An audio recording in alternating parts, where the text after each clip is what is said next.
ജീവിതത്തിൽ ഒരിക്കലെങ്കിലും വായ്പണം അനുഭവിക്കുന്ന ആളുകളുണ്ടോ? നമ്മുടെ വായടകത്ത് ചെറിയ ചെറിയ മുറിവുകളൊക്കെ വന്ന് ഭക്ഷണം കഴിക്കുമ്പോൾ ഭയങ്കര നീര് അനുഭവിച്ച് സംസാരിക്കാൻ പറ്റാതെ ചുണ്ടനക്കാൻ പറ്റാതെ നാവിനൊക്കെ ഒരു തരം ബുദ്ധിമുട്ടൊക്കെ വന്നിട്ട് നമ്മൾ ഒരിക്കലെങ്കിലും ഈ പറഞ്ഞ വായ്പണം അനുഭവിച്ചിട്ടുണ്ടാവും.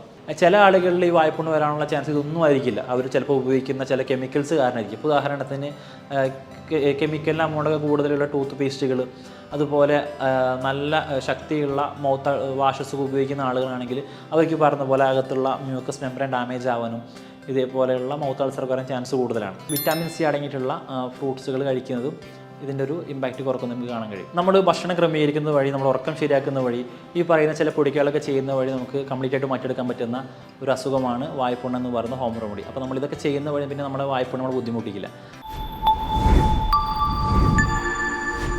ജീവിതത്തിൽ ഒരിക്കലെങ്കിലും വായ്പണം അനുഭവിക്കുന്ന ആളുകളുണ്ടോ? നമ്മുടെ വായടകത്ത് ചെറിയ ചെറിയ മുറിവുകളൊക്കെ വന്ന് ഭക്ഷണം കഴിക്കുമ്പോൾ ഭയങ്കര നീര് അനുഭവിച്ച് സംസാരിക്കാൻ പറ്റാതെ ചുണ്ടനക്കാൻ പറ്റാതെ നാവിനൊക്കെ ഒരു തരം ബുദ്ധിമുട്ടൊക്കെ വന്നിട്ട് നമ്മൾ ഒരിക്കലെങ്കിലും ഈ പറഞ്ഞ വായ്പണം അനുഭവിച്ചിട്ടുണ്ടാവും. നമുക്ക് ഇന്നത്തെ വീഡിയോയിൽ ഡിസ്കസ് ചെയ്യാനുള്ളത് വായ്പണ്ണെ പറ്റിയാണ്. ഞാൻ ഡോക്ടർ ഉമർ മുക്താർ, ഭൂമി നാച്ചുറൽ വെൽനസ്സിലെ യുനാനി ഡിപ്പാർട്ട്മെൻറ്റ് കൺസൾട്ടൻ്റാണ്. വായ്പുണ്ണ് അഥവാ മൗത്ത് അൾസർ, നമ്മളതിനെ സ്റ്റൊമറ്റൈറ്റിസ് എന്നൊക്കെ പറയാറുണ്ട്. ഇതെന്തുകൊണ്ടാണ് സംഭവിക്കുന്നത്? നമ്മുടെ വായയുടെ അകത്തുള്ള ഒരു ലെയറിങ്, ഇന്നർ കോട്ടിങ് ഒരു മ്യൂക്കസ് മെംബ്രെയിനാണ്. മലയാളത്തിൽ തന്നെ ശ്ലേഷ്മസ്തരം എന്ന് പറയും. ഇതിൻ്റെ അകത്തൊക്കെ വരുന്ന ചെറിയ ചെറിയ അൾസറുകളാണ് നമ്മൾ പൊതുവെ മൗത്ത് അൾസർ എന്ന് പറയാറുള്ളത്. മലയാളത്തിൽ തന്നെ വായ്പുണ്ണെന്ന് പറയാറുണ്ട്. അപ്പോൾ ശ്രദ്ധിച്ചു നോക്കിയാൽ മനസ്സിലാക്കാൻ കഴിയുന്ന സംഗതി, പൊതുവെ ശരീരപ്രകൃതി ഉഷ്ണം കൂടിയിട്ടുള്ള ആളുകളിലാണ് ഇത് കൂടുതലായിട്ട് കാണുന്നത്. നമ്മളെന്തെങ്കിലും ബോഡി ഹീറ്റ് കൂട്ടുന്ന തരത്തിലുള്ള പ്രവർത്തികൾ ഏർപ്പെടുന്നത് വഴിയോ, അല്ലെങ്കിൽ നമ്മുടെ ശരീരത്തിൻ്റെ ഉഷ്ണം കൂട്ടുന്ന രീതിയിലുള്ള ഭക്ഷണ പദാർത്ഥങ്ങൾ കഴിക്കുന്ന വഴിയായിരിക്കും നമുക്ക് കൂടുതലായിട്ട് കാണുന്നത്. ഉദാഹരണത്തിന് അമിതമായിട്ട് സ്പൈസസ് കഴിക്കുന്ന ആളുകളാണെങ്കിൽ, അല്ലെങ്കിൽ നമ്മൾ സ്ഥിരമായിട്ട് ഉറക്കം ഒഴിക്കുന്ന ആളുകളാണെങ്കിൽ, നമ്മുടെ ബോഡി ഹീറ്റ് കൂട്ടുന്ന രീതിയിലുള്ള ഭക്ഷണ പദാർത്ഥങ്ങളും അതുമായിട്ട് ബന്ധപ്പെട്ടിട്ടുള്ള കാര്യങ്ങളൊക്കെ ഏർപ്പെടുന്ന ആളുകളാണെങ്കിൽ ഇത്തരക്കാർക്കായിരിക്കും പ്രധാനമായിട്ട് ഈ പറഞ്ഞ മൗത്ത് അൾസർ കാണുന്നത്. ഇതിൻ്റെ നമുക്ക് അറിയുന്നൊരു സംഗതിയാണ്, വായയുടെ അകത്ത് കൃത്യമായിട്ടുള്ള സ്ഥലങ്ങളിലൊക്കെ ആയിട്ട് വട്ടത്തിൽ ചെറിയ രീതിയിലൊക്കെ ചെറിയ ചെറിയ മുറിവുകൾ, അല്ലെങ്കിൽ നന്നായിട്ട് ചുവന്ന് തടിച്ച് വീർത്ത് വരുന്ന കണ്ടീഷൻസ്. അത് പൊതുവേ കാണാറ് നമ്മുടെ ഈ ചുണ്ടിന് താഴെയും അതുപോലെ നമ്മുടെ കവിളിലൊക്കെയാണ്. എന്നിരുന്നാൽ പോലും നാവിൻ്റെ മേലെയും നമ്മുടെ അണ്ണാക്കിലൊക്കെ ആയിട്ട് ഇത് കാണാറുണ്ട്. അപ്പോൾ വായ്പുണ്ണ് വളരെയധികം കോമൺ ആയിട്ടുള്ള ഒരു കണ്ടീഷനാണ്.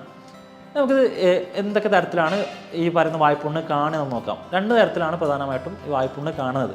ഇതിൽ ഫസ്റ്റ് ടൈപ്പ് എന്ന് പറയുന്നത് കാങ്കർ സോർ എന്നറിയപ്പെടുന്ന ഒരു കോമൺ ആയിട്ടുള്ള ടൈപ്പാണ്.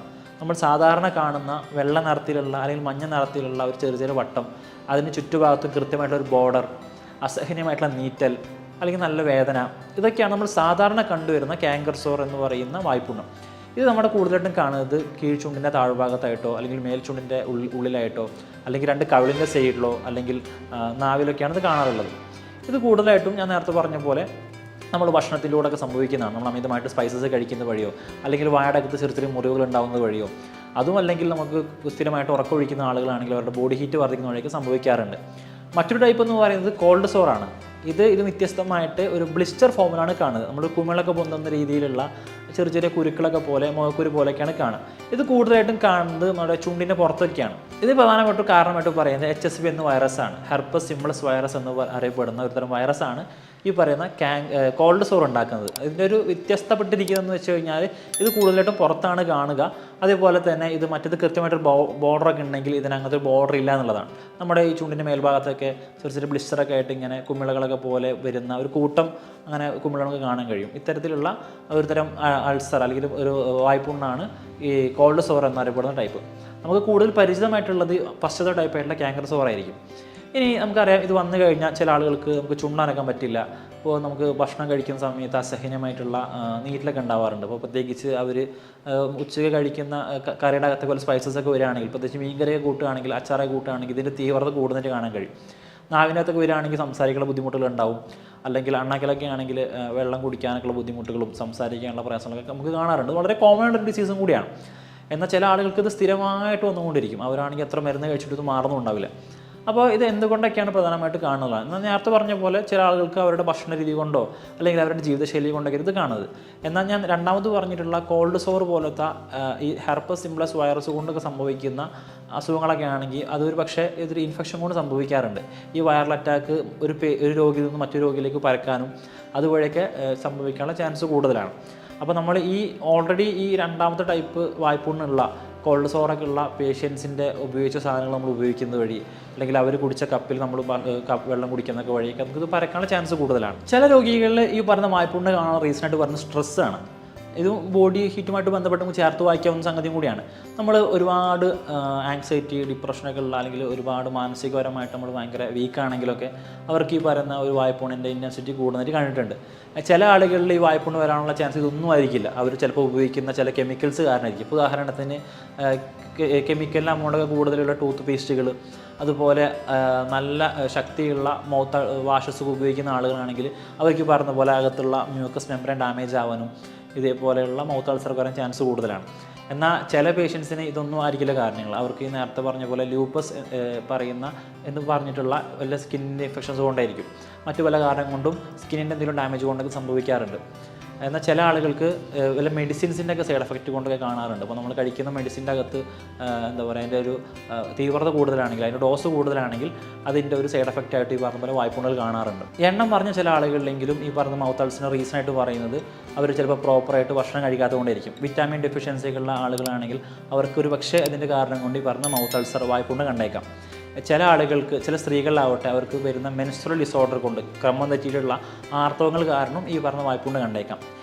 ഇത് വളരെ കോമൺ ആയിട്ട് കാണുന്നതല്ല. കൂടുതലായിട്ട് നമ്മൾ കാണുന്നത് സ്പൈസസ് പോലത്തെ എരിവുകൾ കൂടിയിട്ടുള്ള ഭക്ഷണം കഴിക്കുന്നതുകൊണ്ടോ നമ്മൾ ഉറക്കമൊഴിക്കുന്നതുകൊണ്ടൊക്കെ ആയിരിക്കും. ഇനി നമുക്കിത് എങ്ങനെ സിമ്പിളായിട്ട് മാനേജ് ചെയ്യാൻ പറ്റും നോക്കാം. ഞാൻ നേരത്തെ പറഞ്ഞ പോലെ സ്പൈസസ് ഒരുപാട് കഴിക്കുന്ന ആളാണെങ്കിൽ, ഒരുപാട് എരിവുള്ള ഭക്ഷണം കഴിക്കുന്ന, അച്ചാറൊക്കെ പോലത്തെ അല്ലെങ്കിൽ മസാല കൂടുതൽ കഴിക്കുന്ന ആളുകളാണെങ്കിൽ ഇതിൻ്റെ അമൗണ്ട് കുറക്കുന്നത് വഴി ഇത് ഗ്രാജുവലായിട്ട് മെല്ലെ മെല്ലെ ഈ പറയുന്ന വായ്പുണ്ണിൻ്റെ പ്രശ്നം അവരിൽ നിന്ന് വിട്ടുപോകുന്നതിന് കാണാൻ കഴിയും. അല്ലെങ്കിൽ നന്നായിട്ട് വെള്ളം കുടിക്കുന്ന വഴി. ഇനി അതല്ലെങ്കിൽ ഉറക്കം കുടിക്കുന്ന ആളുകളാണെങ്കിൽ അവർ പ്രോപ്പറായിട്ട് ഉറക്കം ശരിയാക്കുന്ന വഴി തന്നെ ഇവർക്ക് അസുഖം യാതൊരു മരുന്നില്ലാതെ തന്നെ മാറിപ്പോകുന്നതിന് കാണാൻ പറ്റും. ഇതൊന്നുമില്ലാതെ നമുക്കിത് എങ്ങനെ മാനേജ് പറ്റും നോക്കാം. ചില ആളുകൾ സ്ഥിരമായിട്ട് ഈ വായ്പുണ്ണിൻ്റെ പ്രശ്നം അങ്ങനെ ബുദ്ധിമുട്ട് അനുഭവിക്കുന്നുണ്ടാവും. അവർ ചിലപ്പോൾ വായ്പുണ്ണിന് മെഡിസിൻ എടുത്ത് ഒരു 1-2 ദിവസം കഴിയുമ്പോൾ പിന്നെ വായ്പുണ്ണ് വന്ന് അവർക്ക് ഭക്ഷണം കഴിക്കാൻ പ്രോപ്പറായിട്ട് പറ്റുന്നുണ്ടാവില്ല, അല്ലെങ്കിൽ അവർക്ക് സംസാരിക്കാൻ പറ്റുന്ന ബുദ്ധിമുട്ടുണ്ടായിരിക്കും. അപ്പോൾ ഇതെന്തുകൊണ്ടൊക്കെയാണ് വരുന്നത് നമ്മൾ പറഞ്ഞു കഴിഞ്ഞു. അപ്പോൾ ഇതെങ്ങനെ ഒരു മെഡിസിൻ ഇല്ലാതെ മാറ്റിയെടുക്കാൻ പറ്റുമ്പോൾ നോക്കാം. നമ്മുടെ വീട്ടിൽ കാണുന്ന തുളസിയുടെ ഇല, ഒരു നല്ല വലിയ ഇലയൊക്കെ നോക്കിയിട്ട് ഒരു 10-15 ഇല പൊട്ടിച്ചെടുത്ത് നന്നായിട്ട് കഴുകി രാവിലെ വെറും വയറ്റിലോ അല്ലെങ്കിൽ ഭക്ഷണത്തിന് ശേഷമോ നന്നായിട്ട് ചവച്ചരച്ച് അതിൻ്റെ നീരൊക്കെ വയടകത്താക്കി ആ ഇല കഴിക്കുന്നതൊക്കെ ചെയ്യുന്നത് വഴി നമുക്കൊരു 1-2 ആഴ്ച ഇത് പ്രോപ്പറായിട്ട് ചെയ്യുകയാണെങ്കിൽ കംപ്ലീറ്റ് ആയിട്ട് ഈ പറയുന്ന വായ്പുണ്ണിൻ്റെ പ്രശ്നം നമുക്ക് മാറ്റിയെടുക്കാൻ പറ്റും. ഇതൊരുപാട് പരീക്ഷിച്ച് വിജയിച്ചിട്ടുള്ള ഒരു ഹോം റെമഡി കൂടിയാണ്. അപ്പോൾ പ്രോപ്പറായിട്ട് നമ്മൾ ഈ തുളസിയുടെ ഇല രാവിലെ നിത്യം കഴിക്കുകയാണെങ്കിൽ ഒരു തുടർച്ചയായിട്ട് 1-2 ആഴ്ച ചിലപ്പോൾ ചെയ്യേണ്ടി വന്നേക്കാം. പക്ഷെ അങ്ങനെ ചെയ്യുകയാണെങ്കിൽ പോലും നമുക്ക് കൃത്യമായിട്ട് മാറ്റിയെടുക്കാൻ പറ്റും. എന്നാൽ ഇനി ഇതല്ലെങ്കിൽ നമുക്ക് ചെയ്യാൻ പറ്റും മറ്റൊരു ഓപ്ഷനാണ് ആലം എന്ന് പറയുന്ന സ്ഫടികകാരം. നമ്മൾ പൊതുവെ പണ്ടത്തെയൊക്കെ ബാർബർ ഷോപ്പിലൊക്കെ പോയി കഴിഞ്ഞാൽ ഒരു ആഫ്റ്റർ ഷേവിന് ശേഷം ഒരു കല്ല് വെച്ച് ഉരക്കാറുണ്ട്. ആ കല്ല് നമ്മൾ പൊതുവെ നമ്മൾ സ്ഫടികകാരം എന്ന് പറയാറുള്ളത്. അപ്പോൾ ഈ ആലം കുറച്ചെടുത്ത് വെള്ളത്തിൽ കലക്കി അത് നമ്മൾ ഗാർഗിളിങ് ചെയ്യുന്നതും വയടകത്താക്കി കൊലുക്കു ചെയ്യുന്നതൊക്കെ ഈ പറയുന്ന മൗത്ത് അൾസറിൻ്റെ ഇമ്പാക്റ്റ് കുറക്കുന്നതായിട്ട് കാണാൻ കഴിയും. ഇനി ഇതല്ലെങ്കിൽ നമുക്ക് വീട്ടിൽ പരീക്ഷിക്കാൻ പറ്റുന്ന മറ്റൊരു ഹോം റെമഡിയാണ് മഞ്ഞളും അതുപോലെ ഉപ്പും കലക്കിയിട്ടുള്ള വെള്ളം കൊണ്ട് ഗാർഗിളിങ് ചെയ്യുന്നത്. നമ്മൾ അത് ആ മഞ്ഞളും ഉപ്പും കൂടി കലക്കിയിട്ടുള്ള വെള്ളം കൊണ്ട് കൊലുക്കുഴിയുന്നതാണെങ്കിൽ നമ്മൾ ഈ പറഞ്ഞ പോലെ വായ്പുണ്ണിൻ്റെ തീവ്രത കുറക്കാൻ അത് ഉപകരിക്കും. ഇനി നമുക്ക് ഉപയോഗിക്കാൻ പറ്റുന്ന മറ്റൊരു ഓപ്ഷനാണ് വീട്ടിലുള്ള അപ്പക്കാരം എന്ന് പറയുന്ന ബേക്കിംഗ് സോഡ. ബേക്കിംഗ് സോഡയിൽ കുറച്ച് വെള്ളം ചേർത്ത് ഇത് രണ്ടും പാടെ മിക്സാക്കി ഒരു പേസ്റ്റ് രൂപത്തിലാക്കി വായ്പുണ്ണുള്ള ഭാഗത്ത് പുരട്ടി കൊടുത്ത് അത് ഉണങ്ങി കഴിഞ്ഞാൽ കഴുകി കളയുന്നതും വായ്പുണ്ണിൻ്റെ തീവ്രത കുറക്കുന്നതിൽ കണ്ടിട്ടുണ്ട്. ഇതൊന്നും അല്ലെങ്കിൽ നമുക്ക് വിറ്റാമിൻ സി അടങ്ങിയിട്ടുള്ള ഫ്രൂട്ട്സുകൾ കഴിക്കുന്നതും ഇതിൻ്റെ ഒരു ഇമ്പാക്റ്റ് കുറക്കുന്ന നമുക്ക് കാണാൻ കഴിയും. നമ്മൾ ഭക്ഷണം ക്രമീകരിക്കുന്ന വഴി, നമ്മൾ ഉറക്കം ശരിയാക്കുന്ന വഴി, ഈ പറയുന്ന ചില പൊടികളൊക്കെ ചെയ്യുന്ന വഴി നമുക്ക് കംപ്ലീറ്റ് ആയിട്ട് മാറ്റിയെടുക്കാൻ പറ്റുന്ന ഒരു അസുഖമാണ് വായ്പുണ്ണ് എന്ന് പറയുന്ന ഹോം റെമഡി. അപ്പോൾ നമ്മളിതൊക്കെ ചെയ്യുന്ന വഴി പിന്നെ നമ്മുടെ വായ്പുണ്ണ് നമ്മൾ ബുദ്ധിമുട്ടിക്കില്ല. അപ്പോൾ ഇതുമായിട്ട് ബന്ധപ്പെട്ട സംശയങ്ങളുണ്ടെങ്കിൽ താഴെ കാണുന്ന നമ്പറിൽ ചോദിക്കാം, മെസ്സേജ് അയക്കാം. മറ്റു വീഡിയോ നമുക്ക് വീണ്ടും കാണാം. Thank you.